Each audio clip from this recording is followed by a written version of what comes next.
دوڑتا چلا آتا ہے، اور اسی نے سورج اور چاند اور ستاروں کو پیدا کیا، سب اس کے حکم کے مطابق کام میں لگے ہوئے ہیں۔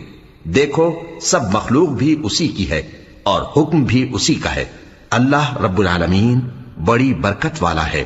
لوگوں اپنے پروردگار سے عاجزی سے اور چپکے چپکے دعائیں مانگا کرو، وہ حد سے بڑھنے والوں کو دوست نہیں رکھتا، اور ملک میں اصلاح کے بعد خرابی نہ کرنا، اور اللہ سے خوف رکھتے ہوئے اور امید رکھ کر دعائیں مانگتے رہنا۔ کچھ شک نہیں کہ اللہ کی رحمت نیکی کرنے والوں سے قریب ہے، اور وہی تو ہے جو اپنی رحمت یعنی بارش سے پہلے ہواؤں کو خوشخبری بنا کر بھیجتا ہے، یہاں تک کہ جب وہ بھاری بھاری بادلوں کو اٹھا لاتی ہے تو ہم اس کو ایک مری ہوئی بستی کی طرف ہانک دیتے ہیں، پھر بادل سے بارش برساتے ہیں، پھر بارش سے ہر طرح کے پھل پیدا کرتے ہیں۔